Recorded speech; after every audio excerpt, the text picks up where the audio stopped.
Hello बच्चों, एक बार फिर से आपका स्वागत है आपके प्यारे से यूट्यूब चैनल साइंस जंक्शन धीरज सर पर। और आज के क्लास में हम लोग डिस्कस करने वाले हैं, आज के क्लास में हम लोग चर्चा करने वाले हैं सूरदास के पद। ये हमारे हिंदी की पाठ्य पुस्तक वर्ग 12 के हिंदी की पाठ्य पुस्तक के काव्य खंड का दूसरा अध्याय है। और इस अध्याय में हम लोग जितना भी ऑब्जेक्टिव प्रश्न है, जितना भी ऑब्जेक्टिव टाइप का क्वेश्चंस है जो विगत परीक्षाओं में पूछा गया है, जो संभावित प्रश्न है जो परीक्षाओं में आ सकता है, ऐसे प्रश्नों को आज के इस वीडियो में हम लोगों ने संकलित किया है और डिस्कस करेंगे। उम्मीद करते हैं आपको ये वीडियो काफ़ी अच्छा लगेगा और आपके आगामी परीक्षा में सहायक होगा। साथ ही साथ माफ़ी भी मांगना चाहेंगे कि इतने दिन से वीडियो नहीं डाल पा रहे थे, सिस्टम ख़राब था, लैपटॉप ख़राब था, अब बन चुका है। अब रेगुलर जो है वो आप लोगों के लिए वीडियो हम शूट करेंगे और उम्मीद करेंगे जैसे पहले आप लोगों ने चैनल को इतना सपोर्ट किया है वैसे अब भी सपोर्ट करेंगे। तो देखते हैं आज का सबसे पहला क्वेश्चन। और आज का सबसे पहला क्वेश्चन ये है बच्चों कि सूरदास किस भाषा के जो है वो कवि हैं, अर्थात सूरदास जी जो है वो किस भाषा के कवि हैं। तो जो सूरदास जी हैं वो ब्रज भाषा के कवि हैं। ये जब हम लोग पढ़ रहे थे एक्सरसाइज, तो मैंने उस समय बताया था, जब ये अध्याय पढ़ रहे थे तब हम लोगों ने ये पढ़ा था कि सूरदास जी जो हैं वो ब्रज भाषा के कवि हैं, अर्थात इसका जो आंसर होगा वो बी होगा। क्या होगा? बी होगा। ये 2021 में पूछा गया प्रश्न है। मैंने पहले ही कहा है कि विगत परीक्षाओं में पूछे गए प्रश्नों का संग्रह भी हम लोग देखेंगे। नेक्स्ट जो है वो अगला क्वेश्चन हम देखेंगे बच्चों, और अगला क्वेश्चन है सेकंड नंबर। और सेकंड नंबर जो क्वेश्चन है वो आपके सामने है। सेकंड नंबर क्वेश्चन है कि हिंदी साहित्य का सूर्य किसे कहा जाता है। ये 2021 में पूछा गया प्रश्न है। ये भी प्रश्न बिहार बोर्ड के द्वारा 2021 में पूछा गया है कि हिंदी साहित्य का सूर्य किसे कहा जाता है। तो हिंदी साहित्य का जो सूर्य है वो सूरदास जी को ही कहा जाता है। सूरदास जी को हिंदी साहित्य का, हिंदी लिटरेचर का सूर्य कहा जाता है। सूरदास जी की रचनाएं तो देखिए, सूरदास जी की रचनाओं में कितनी जो है वो भाव भंगिमा है। श्री कृष्ण भगवान की जो सुंदरता है उसको भी इन्होंने व्याख्या किया है। इन्होंने लिखा है कि छवि निरखत नंदरनिया, जेवत श्याम नंद की कनिया। आप लोगों को जब मैंने ये पढ़ाया था तो मैंने ये पद गा करके सुनाया था। ये पद कुछ इस तरीके से था कि जेवत श्याम नंद की कनिया, जेवत श्याम नंद की कनिया, कछुक खात कछुधरनि गिरावत, कछुक खात कछुधरनि गिरावत, छवि निरखत नंदरनिया, छवि निरखत नंदरनिया, जेवत श्याम नंद की कनिया, जेवत श्याम नंद की कनिया। तो इस तरीके से जो है वो सूरदास जी ने जो है वो पदों को लिखा है। और हम देख रहे हैं कि हिंदी साहित्य का सूर्य का जो उपाधि है वो सूरदास जी को ही देना उचित है। और जितने भी साहित्यकार रहे हैं हिंदी साहित्य के, उन्होंने सूरदास जी को जो है वो हिंदी साहित्य का सूर्य कहा है। अगला प्रश्न है कि सूर सागर के कवि कौन है। ये 2019 में पूछा गया है कि सूर सागर के जो है वो कवि कौन है। तो जो सूर सागर के कवि है वो कौन है? क्या कबीरदास जी हैं, सूरदास जी है, नाभादास जी हैं या कुंभन दास जी हैं? तो सूरदास जी के जो यहाँ पर हम पढ़ रहे हैं अध्याय के विषय में, तो सूर सागर जब हम बता रहे थे इनकी कृतियों के बारे में, तो बताया था कि सूरदास जी जो है उन्होंने सूर सागर को लिखा है। तो ये भी प्रश्न जो है वो 2019 में पूछा गया है और इसका भी जवाब होगा सूरदास। तो सूर सागर के जो कवि हैं वो कौन है? सूरदास जी है। नेक्स्ट हम देखेंगे क्वेश्चन नंबर 4। क्वेश्चन नंबर 4 है कि सूरदास किस भाषा के कवि है। क्वेश्चन वही है, घुमा करके पूछा गया है। तो ब्रज भाषा के कवि है। जहाँ समझाने वाला बिंदु होगा वहाँ समझाया जाएगा, वहाँ समझाएंगे। और जहाँ स्ट्रेट फॉरवर्ड चलना होगा, जहाँ सीधे निकल जाना होगा, उसको भी जो है वो डायरेक्टली बता करके आगे निकल जाएंगे। सूरदास को किस चीज़ की भूख है? क्या प्रेम की भूख है, कृष्ण के जूठन की भूख है, काव्य रचना की भूख है, या इनमें से कोई नहीं? तो जो सूरदास जी है ना, सूरदास जी को भूख है किसकी? कृष्ण के जूठन की। कृष्ण के जूठन की भूख जो है वह सूरदास जी को ज़्यादा है। नेक्स्ट है 6 नंबर, सूरदास किस मुगल शासक के समकालीन कवि थे। यानी कौन सा जो है वो मुगल समकालीन शासक था और उस समय सूरदास जी भी जो है वह जीवित थे, ये बताना है। तो अगर देखा जाए ये कि मुगल शासक के विषय में, तो जो मुगल शासक रहे हैं ना, मुगल शासक के दरमियान जो है वो एक कर लगाया जाता था जिसको जजिया कर कहा जाता था। ये जो जजिया कर होता था ये जजिया कर जब लगता था तो जितने भी गैर मुस्लिम लोग होते थे वो लोग जब अपने तीर्थों पर जाते थे, अपना कोई जो है वो पूजा पाठ वाला काम करते थे, तो उन पर जो है वो टैक्स लगता था। तो आखिर मुगल बादशाह ऐसा कौन था जिस मुगल बादशाह के शासन काल में भी सूरदास जी जो है वो अपने भक्ति भाव में लीन रहा करते थे भाई। अर्थात सूरदास किस मुगल बादशाह के, किस मुगल शासक के समकालीन थे? 6 नंबर क्वेश्चन का जो आंसर होगा वो होगा सी, अकबर। अकबर के जो है वह शासन काल के ये समकालीन थे। 6 नंबर का आंसर सी होगा। 7 नंबर है कि सूरदास के दीघा गुरु कौन थे? दीघा गुरु नहीं होगा, सूरदास के दीक्षा गुरु कौन थे? 7 नंबर क्वेश्चन है कि सूरदास के दीक्षा गुरु कौन थे? नाभादास जी थे। इसका जो आंसर है, सॉरी, सूरदास के दीक्षा गुरु कौन थे? तो इसका जो आंसर है वो है वल्लभाचार्य जी। इसका आंसर क्या हो जाएगा? वल्लभाचार्य जी। ऑप्शन जो है वो इधर उधर हो गया है। वैसे ये ए नंददास जी है, बी नाभादास जी है, सी जो है वो वल्लभाचार्य जी है। तो इसका आंसर हो जाएगा सी, यानी वल्लभाचार्य जी जो है इसका सही आंसर होगा। नेक्स्ट देखेंगे क्वेश्चन नंबर 8, और क्वेश्चन नंबर 8 जो है वो आपके लिए यहाँ पर है। सबसे पहले, सूरदास किस धारा के कवि हैं? क्या वो कृष्णश्रयी है, रामश्रयी है, शैव्य है, या इनमें से कोई नहीं? तो सूरदास जी ने किन रचनाओं को सबसे ज़्यादा लिखा है? श्री कृष्ण भगवान की रचनाओं को लिखा है। तो 8 नंबर जो क्वेश्चन है ना, 8 नंबर का जो है वो जवाब हो जाएगा कृष्णश्रयी। नेक्स्ट जो है वो हम देखेंगे 9 नंबर क्वेश्चन, और 9 नंबर क्वेश्चन है कि प्रस्तुत प्रथम पद में कृष्ण को किसकी सूचना दी जा रही है? तो भोर होने की सूचना दी जा रही है। किसकी सूचना दी जा रही है? भोर होने की सूचना दी जा रही है श्री कृष्ण भगवान को कि हे जो है ब्रजराज कुंवर, आप जग जाइए, कमल कुसुम जो है वह खिल गए हैं, जो बछड़ा है वह भोर में दौड़ रहा है, चौकड़ी भर रहा है, हे ब्रज के राजकुंवर आप जग जाइए। तो भोर होने की सूचना दी जा रही है किसको? तो प्रस्तुत प्रथम पद में श्री कृष्ण भगवान को भोर होने की सूचना दी जा रही है। नेक्स्ट देखेंगे क्वेश्चन नंबर 10। तो क्वेश्चन नंबर 10 है कि निम्नलिखित में से कौन सा शब्द घरनी का पर्यायवाची नहीं है?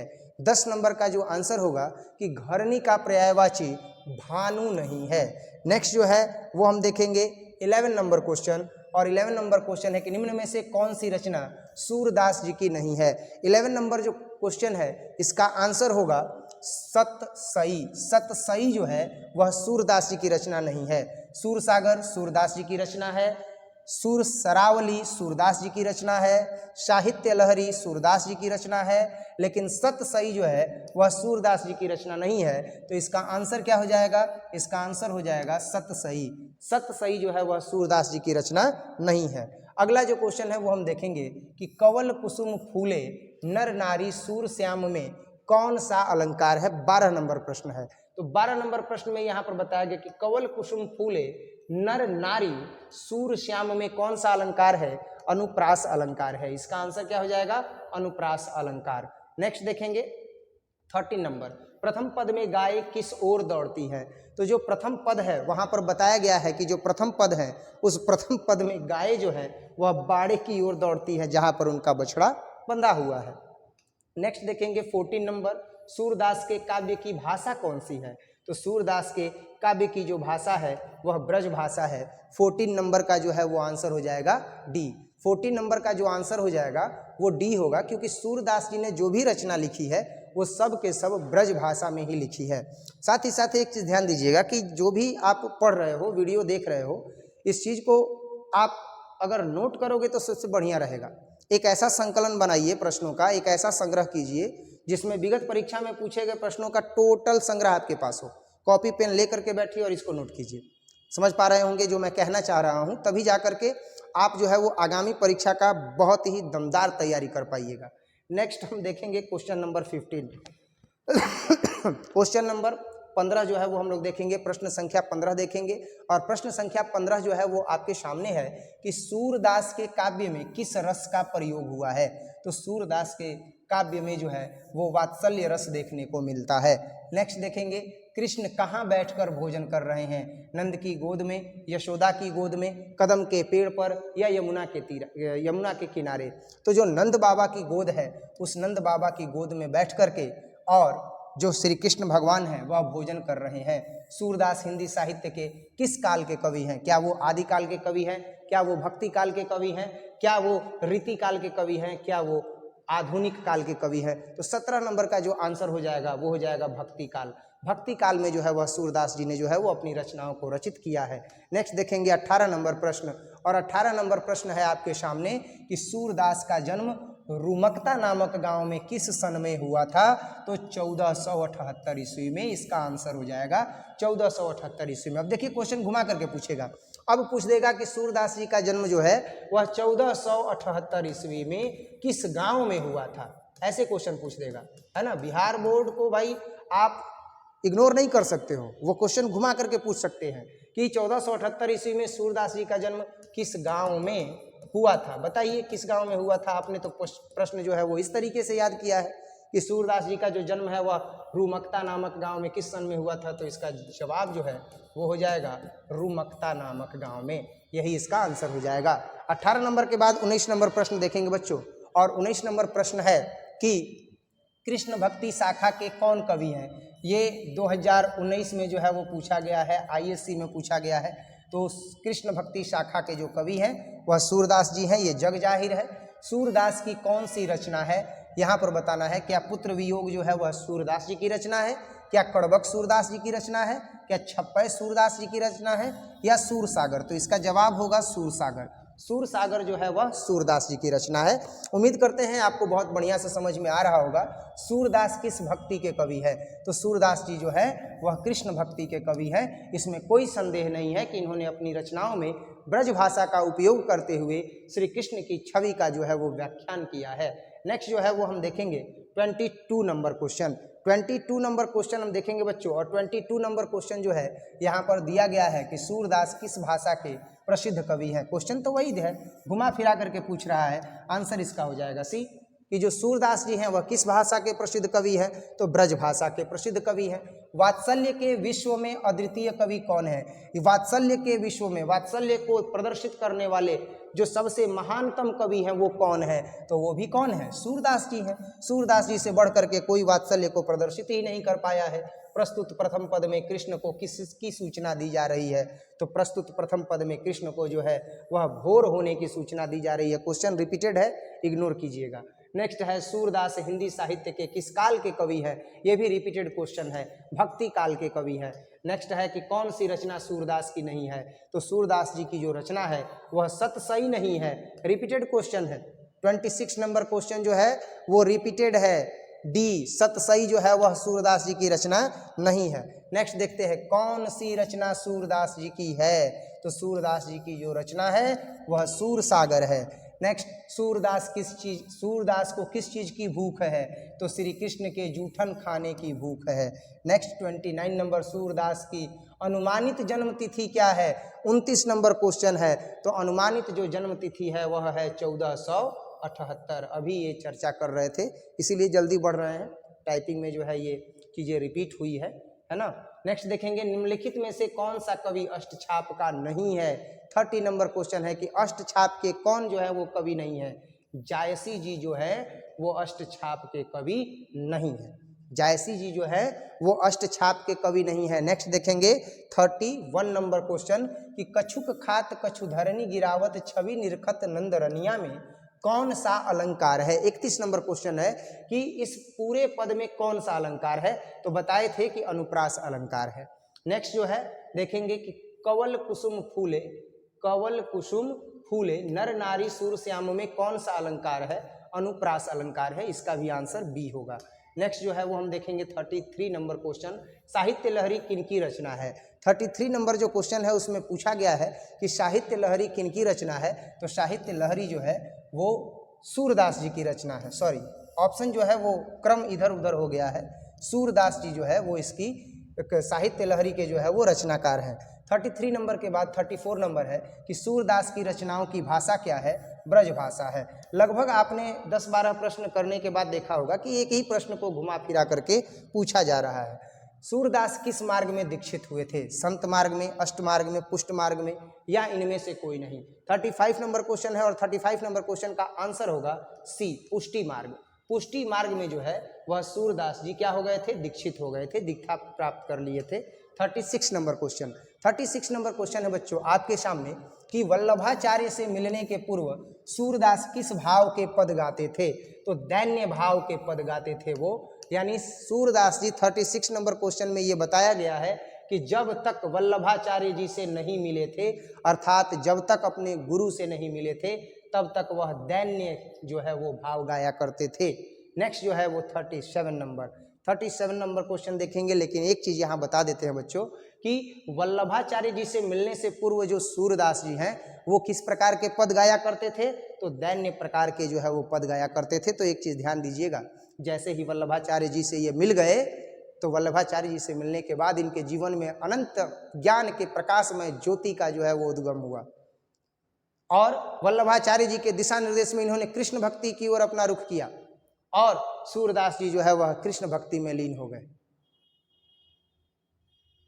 सूरदास जी कृष्ण भक्ति में लीन हो गए। आंखें नहीं है पर कृष्ण जी की व्याख्या जो इन्होंने की है वो आज तक कोई नहीं कर पाया है।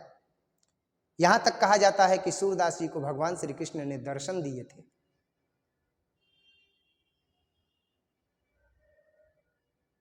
अब वल्लभाचार्य जी का क्या इसमें रोल रहा है?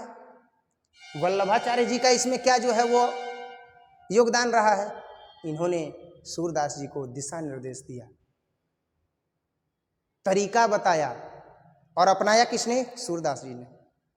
ईश्वर की प्राप्ति हो गई।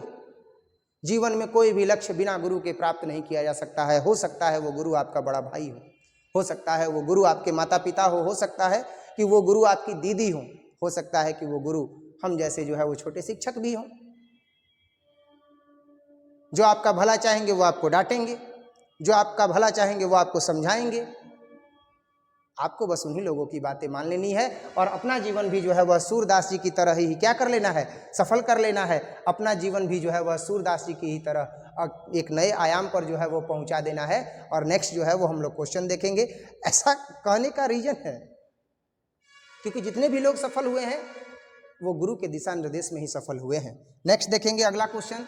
अगला क्वेश्चन है कि सूर सागर किसकी रचना है? अरे अभी तो बता रहे थे कि सूर सागर जो है वह सूरदास जी की रचना है। आंसर होगा बी। 37 के बाद 38 नंबर के द्वितीय पद में किस खाद्य पदार्थ का उल्लेख नहीं हुआ है? 38 नंबर में जो है वह अपूप का जो है वह अपूप एक ऐसा खाद्य पदार्थ है जिसका उपयोग नहीं हुआ है। दही का यूज हुआ है, माखन का यूज हुआ है, मिश्री का यूज हुआ है, लेकिन अपूप का यूज नहीं हुआ है। इसीलिए इसका आंसर क्या हो जाएगा? अपूप हो जाएगा। नेक्स्ट 39 नंबर क्वेश्चन देखेंगे। सूरदास की कृति कौन सी है? तो सूरदास की जो कृति है वह है साहित्य लहरी। 39 का जो है वह सी हो जाएगा। 39 नंबर का जो आंसर है वो सी हो जाएगा, साहित्य लहरी इसका आंसर हो जाएगा। नेक्स्ट हो जाएगा 40 नंबर क्वेश्चन। सूरसागर किस भाषा में रचित है? 40 नंबर जो क्वेश्चन है, जो प्रश्न है वो पूछा गया है कि सूरसागर किस भाषा में रचित है? तो जवाब होगा ब्रज भाषा में। ब्रज भाषा में सूरसागर को लिखा गया है। नेक्स्ट है सूरदास के संकलित पदों में कौन सा रस है?